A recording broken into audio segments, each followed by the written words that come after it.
오늘 본문 가운데 특별히 13절 내게 능력 주시는 자 안에서 내가 모든 것을 할 수 있느니라, 이 구절이 엄청난 유행을 탄 적이 있습니다. 좀 어폐가 있습니다마는 하나님의 말씀이 유행을 탄 적이 있었다는 것입니다. 1970년대 미국의 노만 빈센트 필 목사의 책이 있었습니다. 제목이 적극적 사고방식이라는 책이었습니다. 엄청난 유행을 했습니다. 그래서 이 말씀을 이용해서 무슨 일이든지 할 수 있다, 이런 가능성, 이런 생각이 얼마나 그 시대에 팽배했는지 몰라요. 그래서 불신자들은 어떻게 하는가? 그 13절에 나오는 말씀, 그 앞부분 내게 능력 주시는 자 안에서 그거는 싹 빼고 내가 모든 것을 할 수 있다, I can do 이러면서 적극적 사고방식이 매우 유행한 적이 있습니다. 그래서 긍정적인 삶, 적극적인 삶, 무엇이든지 도전하라 하는 그런 유행이 있었어요. I can do, you can do 이러면서 말이죠. 이 말씀을 근거로 했다라는 말씀입니다. 과연 오늘 이 말씀이 신자들에게 무한한 능력을 끌어내는 영적 주문과 같은 말씀인가? 우리가 생각해 볼 필요가 있습니다.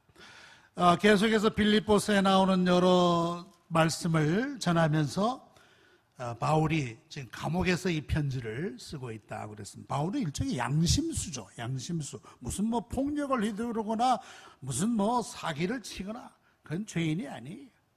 복음을 전하는 이 신앙의 문제로 지금 로마의 감옥에 있는데, 참 감사하게도 빌립보 교회가 이 바울을 돕습니다. 물질적으로 또 사람을 보내서 그를 돕는 것을 볼 수가 있습니다. 그래 바울은 이것을 참 귀하게 여겼어요. 자기의 괴로움에 참여하는 일이라, 나의 괴로움에 참여하는 일이라, 그렇게 생각을 했습니다. 그렇죠. 바울이 왜 고난을 받습니까? 복음 때문에 이런 괴로움을 겪고 있는 거 아니겠습니까? 그래서 이 괴로움에 참여한다는 것은 빌립보 교회도 다시금 복음에 참여하는 결과였다라는 말씀입니다. 오늘 말씀에 10절에 그런 말씀이 있죠. 빌립보 교회가 바울을 생각하던 것이 이제 다시 싹이 나기 시작했다. 다시 싹이 나기 시작했다. 선교비도 보내고 이제 사람도 보냅니다. 사람 에바브로디도를 보냅니다. 그러면서 바울에 대한 관심과 그 생각이 더 깊어지는 것을 우리는 알 수 있습니다. 우리가 선교를 하다 보면 너무 오랫동안 하다 보면 관습에 젖는 것 같아요. 관습에 5년, 10년 지나면서 보니까 그저 우리는 선교비만 보내는 것으로, 선교비만 보내면 그저 선교를 다 한 것으로 그렇게 생각하는 경우가 많습니다. 그래서 선교사님과 무슨 친밀한 그런 관계가 별로 없어요. 그래서 우리는 선교비만 보내고 선교사님은 선교만 하고 하는 그런 관계가 형성되는 것을 보는데, 그게 그렇게 바람직하지는 않은 것 같아요. 그래서 우리 교회에서는 이 소그룹이 이 선교에 좀 관심을 가져달라는 의미에서 어떻게 합니까? 인도 할렐루야, 즉 할렐루야 그룹이 인도 선교에 관심을 가지라고 하는 뜻이에요. 또 그건 바울 캄보디아, 중국 룻, 터키 마리아, 이러면 터키, 마리아, 중국 그런 지역에 관심을 갖고 선교에 참여해달라 하는 그런 의미가 있는 것입니다. 우리가 어떻게 이 약해진 관심의 싹을 틔울 수가 있을까? 습관적인 그런 관계에서 벗어나서 어떻게 이 관심의 싹을 틔울 수 있을까? 첫째는 그 선교사님의 하는 사역에 더욱 진지한 관심을 가지는 것입니다. 그 한 예로 소그룹 리더가 그 선교사님에게 이메일을 보내는 거예요. 선교사님, 우리 교회가 선교사님을, 우리 그룹이 선교사님에 대한 그러한 책임을 가지고 있는데 선교사님이 하는 사역을 우리에게 좀 더 자세히 알려주십시오. 그러면 우리가 자세히 기도하겠습니다. 그 리더가 그 선교사님과 접촉을 하는 거예요. 이메일로 접촉을 하면 또 귀한 소식도 들을 수가 있을 것입니다. 두 번째, 그 선교사님께 생일 축하 카드를 보낸 거예요. 생일 축하. 그 안에는 모든 그룹원들이 사인을 남깁니다. 박 집사, 최 집사, 이 집사 다 선교사님 건강하시기 바랍니다. 선교사님 은혜가 충만하시기 바랍니다. 위에서 기도하고 있습니다. 하는 그런 짤막한 인사말을 함께 적어서 생일 카드를 이렇게 보내는 것도 좋으리라. 그리고 세 번째는 선물을 보내는 것입니다. 선물. 굳이 거창한 것 아니라 할지라도 작은 것이라 할지라도 아마 선교사님들에게 큰 기쁨이 되지 않겠나 이런 생각을 가집니다. 여러분 안양에 가면 갈멜산 기도원이라고 있습니다. 갈멜산 기도원. 아마 이 기도원은 전 세계에 있는 한국 선교사들에게 성탄 선물 보내기로 유명한 기도원입니다. 아마 한국 선교사들이 이 기도원에서 보내준 선물을 받아보지 못한 분은 아마 거의 없으리라 그렇게 생각돼요. 기도원이 연말이 되면 그 모든 총력을 기울여서 그 일을 하는 것을 보는데 참 잘하는 일이다 그런 생각을 갖게 됩니다. 자, 바울이 이렇게 빌립보 교회와의 관계에 있어서 다시금 싹이 트게 되는 것을 감사하면서 아울러 자기의 물질관에 대해서 말씀을 했습니다.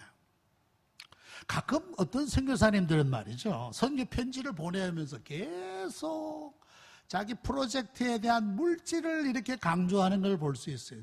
이 사회 가는데 이거 필요합니다. 이 사회 가는데 이거 필요합니다 하면서 계속 물질적인 협력을 요청하는 그런 분들도 계신데 참 협력 교회들에게는 굉장히 부담이 되는 일인 것입니다.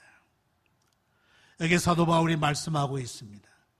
내가 궁핍함으로 말하는 것이 아니라 어떤 형편에 있든지 나는 자족하기를 배웠노라 그랬습니다. 빌립보 교회가 보낸 이 선교적 협력에 대하여 감사하면서 나는 어떤 형편에 있든지 자족하기를 배웠노라. 사역비가 풍부하여 넘치는 때도 있을 것이고 어떤 때는 사역비가 부족해서 아마 절절매는 그런 때도 있을 거예요. 그러나 그럼에도 불구하고 나는 자족하기를 배웠노라 이렇게 말씀했습니다. 여러분 자족이 뭡니까?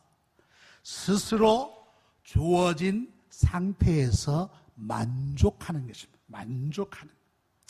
많이 주시면 많이 주시는 대로, 적게 주시면 적게 주시는 대로 만족하며 그 상황에 맞게 일하여 갔다라는 뜻으로 우리는 이 말씀을 생각할 수가 있겠습니다. 내가 어떠한 형편에 있든지 자족하기를 배웠노라 라는 말씀입니다. 성도의 삶에 있어서 자족은 경건의 텃밭이라 그렇게 할 수 있어요. 자족은 경건의 텃밭이다. 여러분 저 그림을 아마 보시면 잘 이해가 될 것입니다. 얼마나 소박한 그림입니까? 그저 식탁에 빵 한 조각, 성경 한 권, 진지하게 기도를 올리고 있습니다. 아마 식사하기 전에 감사의 기도를 올리는 모습이죠. 아마 여러분들 저 사진을 많이 보셨을 겁니다. 얼마나 소박한 삶 가운데서 하나님 앞에 감사하는 그 마음을 잘 담아낸 그런 그림입니다. 성도의 삶에 있어서 자족은 경건의 텃밭이다. 경건의 중요한 역할을 감당한다라는 말씀입니다. 디모데전서 6장 6절로부터 10절에 보니까 자족하는 마음이 있으면 경건은 큰 이익이 된다. 경건에 큰 이익이 된다. 우리가 세상에 아무것도 가지고 온 것이 없음에 또한 아무것도 가지고 가지 못하리니 우리가 먹을 것과 입을 것이 있은 줄 족한 줄로 알 것이라. 그렇지 않습니까? 여러분 이 땅에 올 때 맨몸 붉은 몸뚱어리 하나 가지고 이 땅에 다 태어났습니다. 그럼에도 불구하고 하나님께서 지금까지 먹여주시고 입혀주시고 우리가 살아가도록 붙들어 주셨다는 말씀이에요. 자, 경건이 뭐예요? 경건이란 하나님의 자녀들이 하나님을 경외하는 바른 삶이라, 그걸 경건이라 그렇게 부를 수가 있을 것입니다. 그런데 이것은 굉장히 어렵고 고차원적이고 그런 삶이 아니라는 거예요. 우리에게 주어진 모든 것에 감사하고 만족하는 데서 이 경건이 시작된다라는 말씀이에요.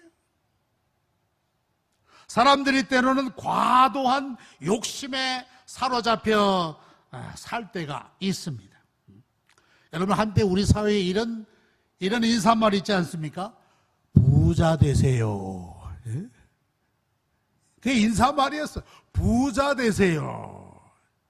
이것은 우리의 헛된 욕망을 자극하는 말이라고 생각돼요.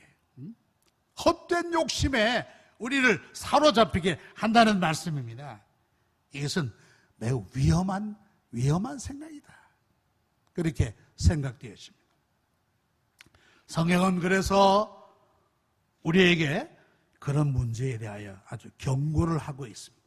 디모데전서 6장 9절로부터 10절에 보니까 부하려 하는 자들은 시험과 올무와 여러 가지 어리석고 해로운 욕심에 떨어지나니 곧 사람으로 파멸과 멸망에 빠지게 하는 것이라.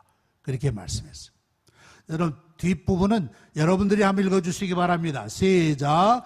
돈을 사랑하며 일만 악의 뿌리가 되나니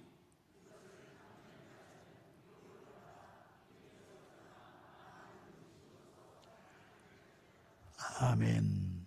물질적 욕심에 사로잡혔다가 그만 돈도 못 벌고 명예도 잃어버리고 건강까지 해쳐서 그야말로 자기를 스스로 찌르는 듯한 과오를 범하는 인생들이 참으로 많다라는 사실, 참으로 많다.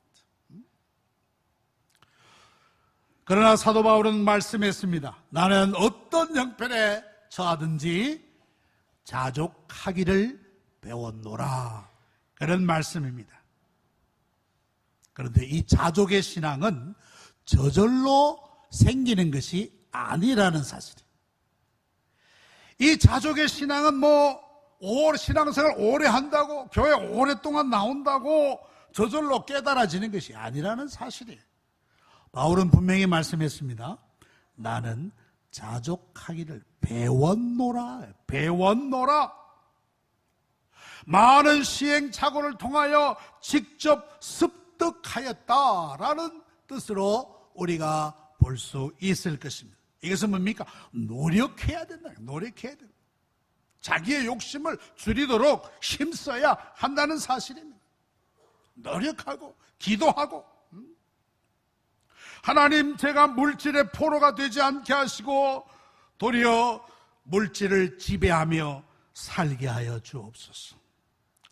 물질 문제로 제가 낙심하거나 절망하지 않게 하시고 하나님의 은혜 가운데 자족할 수 있는 마음을 주시옵소서. 끊임없이 기도하는 거예요. 이게 배우는 겁니다. 배우는 수고와 노력이 필요하다라는 말씀이에요. 여러분들 잘 아는 욥이 있지 않습니까? 욥은 바로 이러한 자족의 경건을 소유한 사람이었다라고 볼 수가 있겠어요. 사탄이 와서 동방의 경건한 욥을 시험합니다. 태풍에 다 재산 다 날아가 버립니다. 자녀 10남매가 일시간에 다 죽습니다. 건강마저 잃어버립니다. 이건 사탄이 하나님의 허락을 얻은 시험이었어요. 그럼에도 불구하고 욥은 어떻게 대처했습니까? 이 자기에게 처한 이 엄청난 현실 앞에서 욥기 1장 21절로부터 보니까 이르되 내가 모태에서 알몸으로 나왔은즉 또한 알몸이 그리로 돌아올지라. 하나님, 제가 이 땅에 알몸으로 오지 않습니까? 주신 자도 하나님이시고 거두신 이도 하나님이십니다. 하나님 찬송 받으세요. 그러면서 욥이 범죄하지 아니하고 하나님을 향하여 원망하지 아니하였더라 그랬습니다. 이 얼마나 이 자족의 경건이 그에게 정말 그 습득되어진 그런 모습인지 알 수 없어요. 그는 경건을 배운 사람이다. 경건을 습득한 사람이다 라고 볼 수가 있어요. 만약 제가 그러한 상황에 떨어진다면 견딜 수가 있을까? 예? 견딜 수가 있을까? 아주 힘들 것 같아요. 힘들 것 같아요. 욥은 훈련된 그런 경건의 사람이었던 것을 우리는 알 수 있습니다.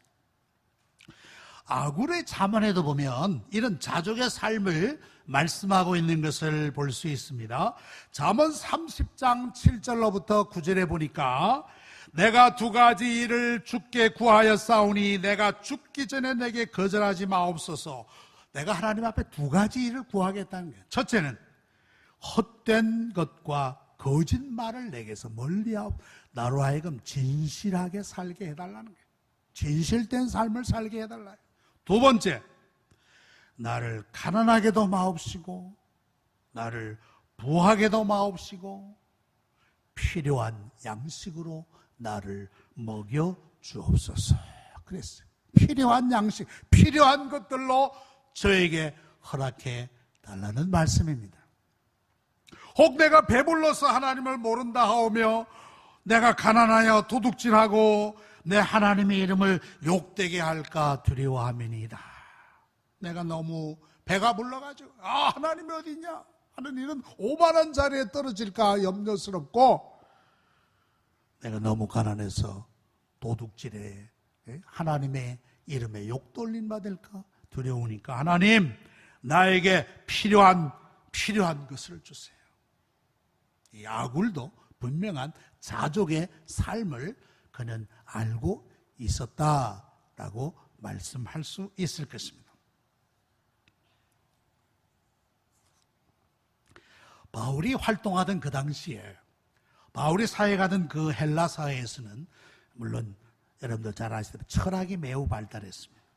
그 가운데 어떤 철학이 있었느냐? 스토아 철학이라고. 스토아 철학. 이 스토아 철학은 자족의 삶을 장려했어요. 자족. 그러니까 금욕주의적인 철학이기도 한데 자족이 행복의 비결이라. 이 스토아 철학이 가르치는 그게였습니다. 그러면 어떻게 자족할 수 있느냐?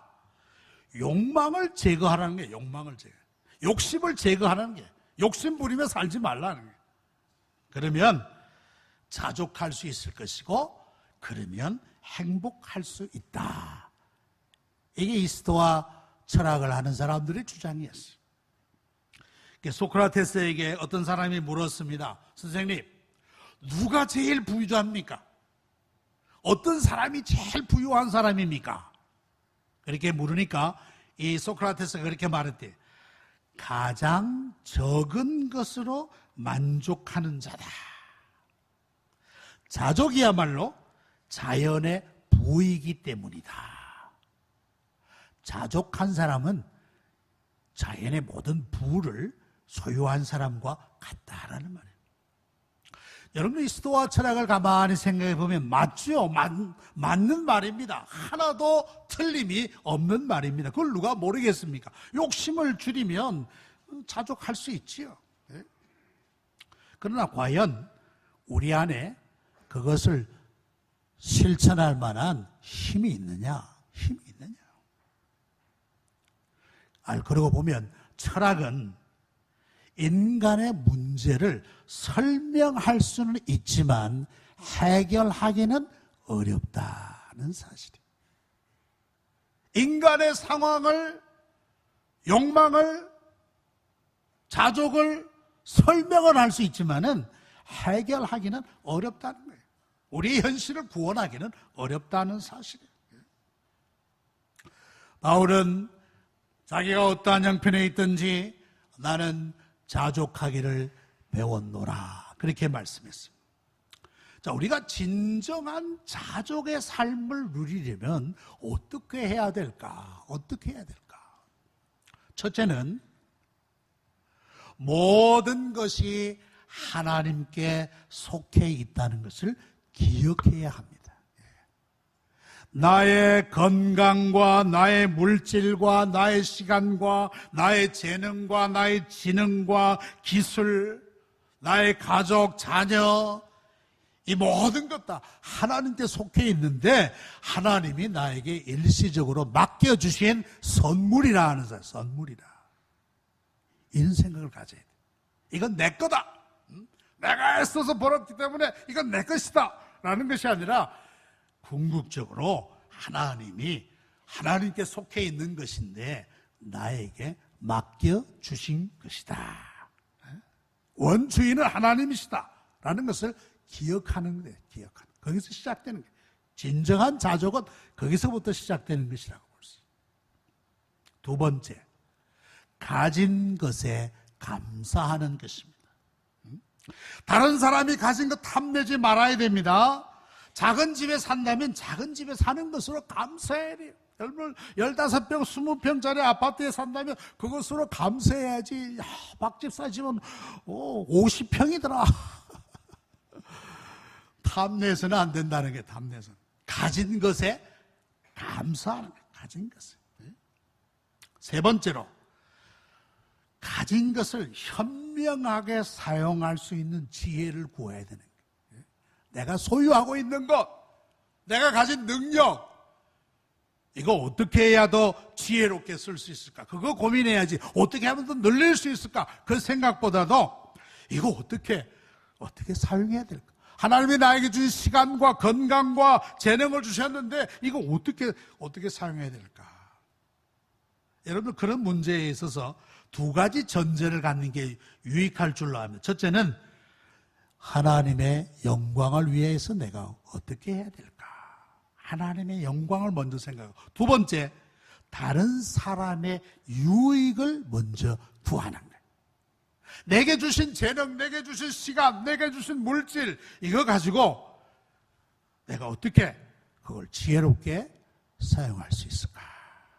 하나님의 영광과 다른 사람의 유익을 위한다는 이런 큰 전제를 가지고 생각한다면 그 훨씬 더 지혜로운 사용처를 발견할 수가 있을 거예요. 네 번째, 갖지 못한 것에 대한 욕망에서 자유로워지는 은혜를 간구하시기 바랍니다. 갖지 못해서 안달하는 거예요. 이 소유에 대한 욕망이 얼마나 큽니까?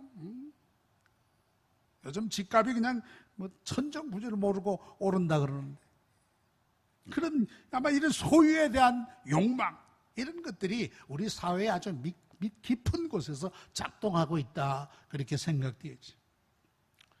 물론 이런 건전한 욕망이 있을 때 우리가 발전할 수 있죠. 더 발전할 수 있죠. 그러나 과도한 욕망에 사로잡히는 것은 위험하다는 거예요. 위험하다. 과도한 욕망에 사로잡히는 것은 위험하다. 갖지 못한 것에 대한 욕망에서 자유로워지는 은혜, 그 하나님의 은혜야. 하나님이 은혜를 주셔야 그게 진정한 자유를 맛볼 수 있다라는 사실이에요.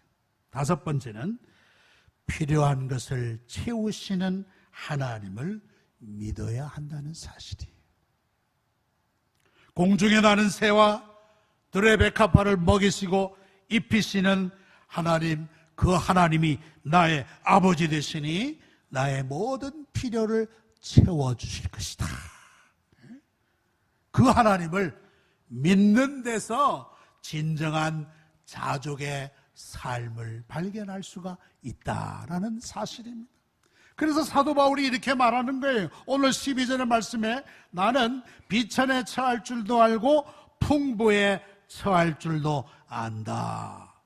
여기에 비천이라는 말은 말이죠, 아무것도 가지고 없는 거예요. 완전히 빈털터리, 가진 것이 거의 없는, 은행 잔고도 다 바닥에 놔버린 그런 상태라고 볼 수가 있습니다.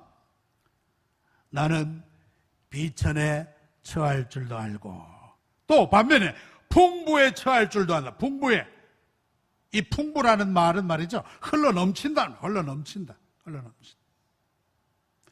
바울은 예수 믿기 전에 상당히 부유하고 영향력 있는 바리새인으로 지냈던 시절이 있습니다. 아마 그 시대는, 그때는 굉장히 여유로운 그런 삶을 살지 않았겠나 생각합니다.